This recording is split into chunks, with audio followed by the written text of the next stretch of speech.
Okay, people. So, Devotion is now out in the UK. So, I gave it a look. It's directed by J.D. Dillard and written by Jake Crane and Jonathan Stewart. Okay, it is produced by Rachel Smith, Molly Smith, um, Trent Luckenbill, and Fad Luckenbill. It is co-produced by Seth Spector and Jennifer Smeller. Executive produced by Robert Simmons, Glen Powell, John Friedberg, Adam Fogelson, and J.D. Dillard. It's line produced by Brace Franklin and associate produced by Libby Petkoff. Chanda Dancy handled the music. Eric Messerschmidt, cinematography. Billy Fox edited the piece. Tamara Lee Notcup handled the casting. Production design was Wynne Thomas. Art direction, Danny Brown, Eric Louise Robert, and Jeremy Woolsey. Set decoration, Marissa Lombardo. Deirdre Elizabeth Govan handled costume design. And our cast, well, there's a lot of people up in this. Jesse Brown was played by Jonathan Majors. Tom Hudner was played by Glen Powell. Now, Jesse's wife, Daisy Brown, was played by Christina Jackson. Hmm.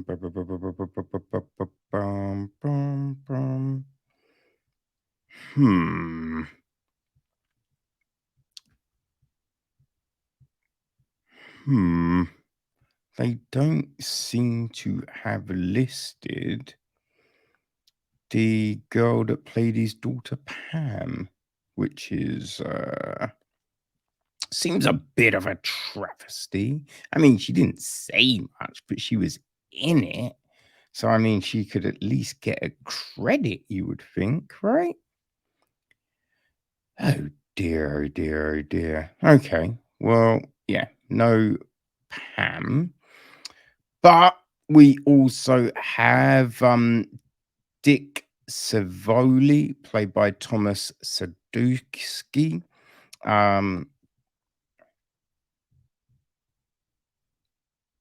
Yeah. Billy Coing was played by Darren Kagaskoff. Marty Good, played by Joe Jonas. Spencer Neville plays Bo Lavery.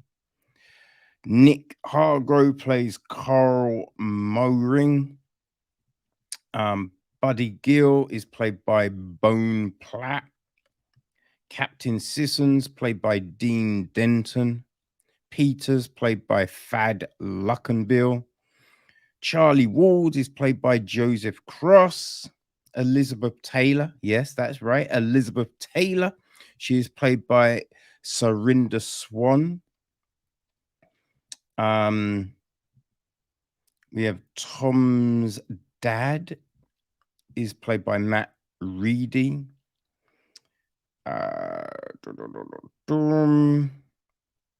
Yeah, that, I mean, Archie Farnborough is played by Akil Jackson.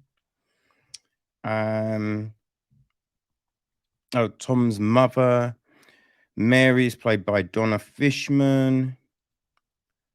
Clara Carroll is played by Adidinpo Thomas. President Harry Truman is played by Bill Martin Williams. Nikki Hilton is played by Logan McRae. Yeah, I think that's probably our main group of peoples, I would probably say.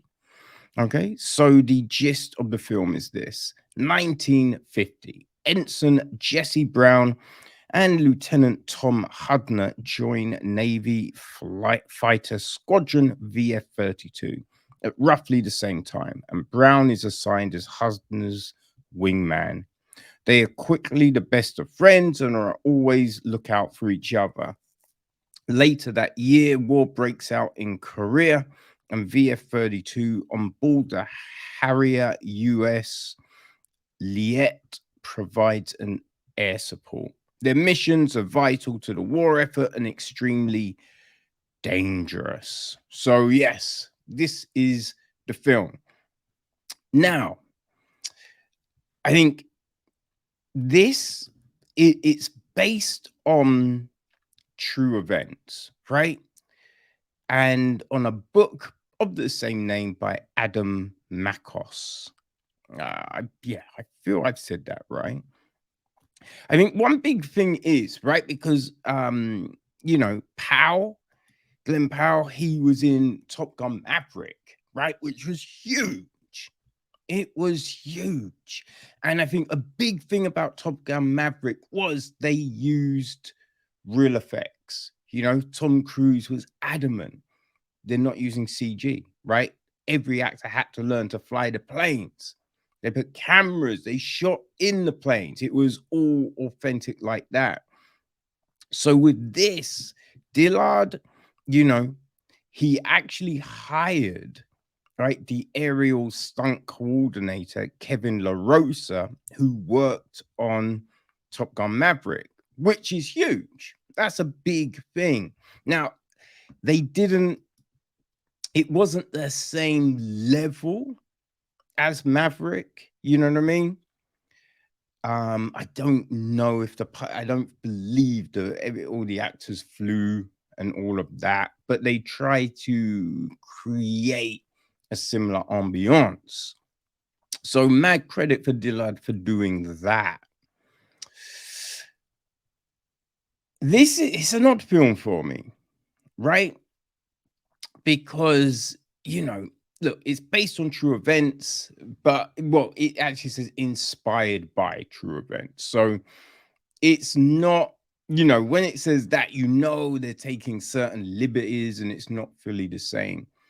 I mean, one of the big things for me with this film is the fact that, we've got Brown in the Air Force, right? Look, we know what happened in the war, right? We know that black soldiers weren't really integrated, right? Racism was a crazy thing.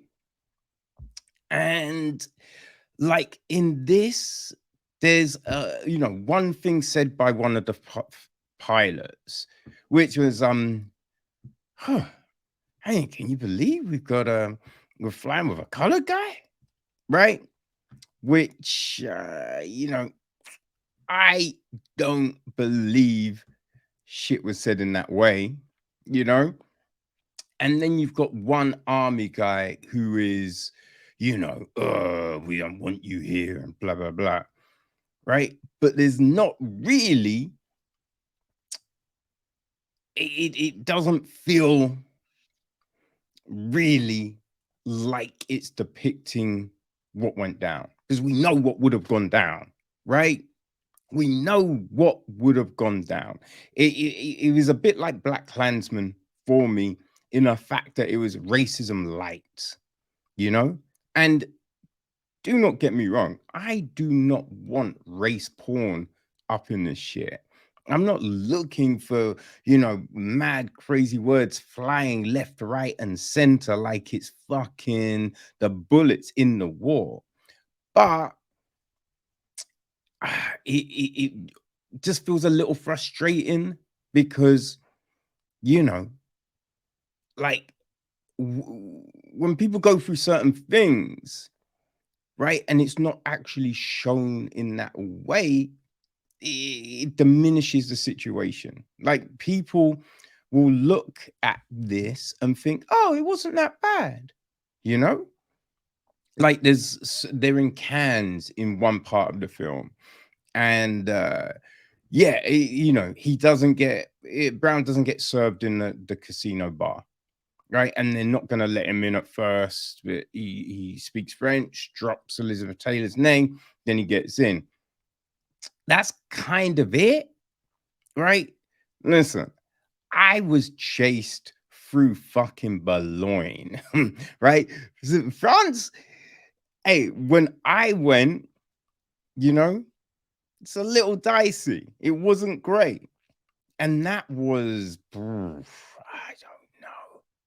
It was either late 80s, like early 90s, right? I can't quite remember exactly. But if it was like that then, what do you think it was like in the fucking 50s, son? You know what I mean? So it's just that. And look, I get, as I said, I'm not looking for like craziness, but just give me something that feels like, yeah. I get this. It's gonna be a bit funky. You feel? Yeah. That was a little bit, Um, but that aside, right? Because I understand they want to focus on the actual story, which I get. I understand, right? It's I don't know, right? Because in the synopsis, it's like, and they became fast friends. I don't really know if we fully get that. You fully feel it, right?